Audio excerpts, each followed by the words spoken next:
Carpe diem, rapazes. Aproveitem o dia. Tornem suas vidas extraordinárias.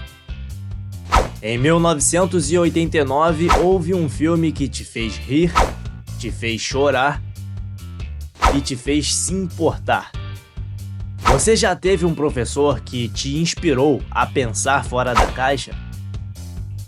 A questionar o caminho tradicional e escolher o seu próprio caminho? O final da década de 80 e o início da década de 90 viu Robin Williams no ápice da sua vida profissional, produzindo seus melhores trabalhos. Ele fez no total uns 60 filmes, e alguns deles inesquecíveis, e figuram entre os melhores filmes de todos os tempos. E certamente A Sociedade dos Poetas Mortos é um deles. 1989 é um ano muito marcante para o cinema. Clássicos como Sexo, Mentiras e Videotape, Crimes e Pecados, Feitos um para o Outro, Faça a Coisa Certa, mas apenas um filme ganhou o Oscar de melhor roteiro original. E o roteiro de A Sociedade dos Poetas Mortos nasceu de uma experiência pessoal do roteirista Tom Schulman. Ele estudou em uma escola só para meninos e teve um professor que era bem excêntrico, carismático e iconoclasta, e que desapareceu no ano seguinte. Os boatos diziam que ele havia se envolvido com alguém da família do diretor, mas a verdade é que ele só conseguiu um emprego melhor. O mistério que nunca foi resolvido deixou uma marca profunda na imaginação de Schulman, que usou essa ausência como ponto de partida para criar uma história sobre liberdade de pensamento, inconformismo e o impacto duradouro que um professor pode ter na vida de seus alunos. E por que fazer o professor Keating ensinar justamente poesia?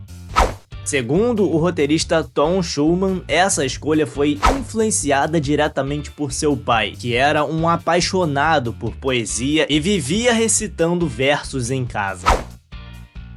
O enredo se passa em 1959, na Welton Academy, e conta a história de um professor inspirador, que vira de cabeça para baixo os métodos tradicionais de ensino. Seus alunos o chamam de "Ó Capitão, meu Capitão", uma referência ao poema de Walt Whitman.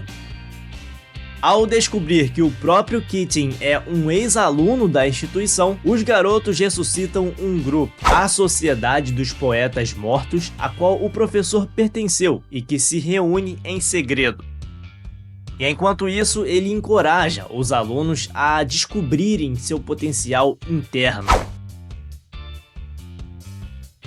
Uma história tocante. Entre vários prêmios, a Sociedade dos Poetas Mortos foi indicado a 4 Globos de Ouro e 4 Oscars, vencendo o prêmio de melhor roteiro.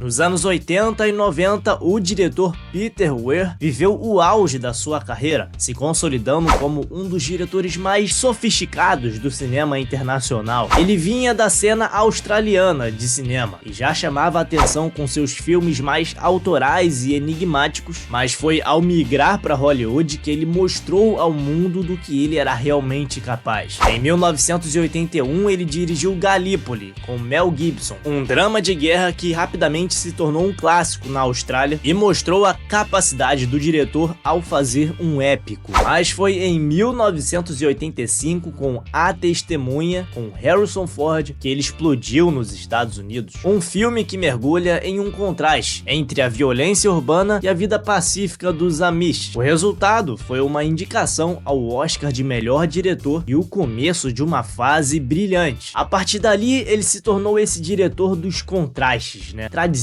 versus liberdade, rigidez versus emoção, rotina versus transcendência. E é exatamente nessa pegada que ele entrega em 1989 A Sociedade dos Poetas Mortos. Nesse filme, o diretor capta exatamente o espírito de uma juventude reprimida por instituições e planta a ideia de que arte, poesia, pensamento livre, principalmente, são armas poderosas. Ele também faria viria mais tarde O Show de Truman, verdadeiro divisor de águas. Um filme visionário, crítico da mídia e do controle sobre a realidade, um filme que antecipa o debate sobre privacidade, redes sociais, espetacularização da vida. A produção buscava um ator carismático para interpretar John Keating, mas essa atitude, esse pensamento não convencional, essa naturalidade, essa originalidade só poderia vir de um ator, Robin Williams, que trazia tudo isso em todos os seus papéis. Então ele se tornava uma escolha natural. Aliás, quando criança, Robin Williams frequentou uma escola tradicional particular semelhante à de Welton. É um daqueles filmes que acerta o nosso coração sem ser piegas, e isso já é um mérito enorme. O elenco jovem também não decepciona. Ethan Hawke estava lá ainda no início de carreira e já mostrava uma capacidade de fazer um personagem que tem uma vulnerabilidade impressionante e se tornaria um dos atores mais sensíveis nesse sentido da geração dele. Robert Sean Leonard como Neil Perry é o coração trágico do filme. O arco dele é o mais potente, o mais doloroso. E o desfecho, sem dar spoilers para quem nunca viu, é uma aula de humanidade.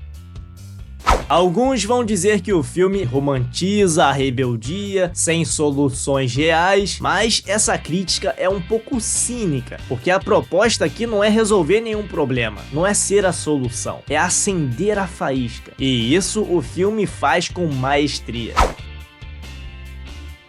Se você também já viu esse clássico dos anos 80, deixa aí seu comentário. Quero saber o que você acha desse filme, no momento que começa uma chuva tremenda aqui no Rio de Janeiro. Deixe também o seu like, se inscreva no canal e até o próximo vídeo.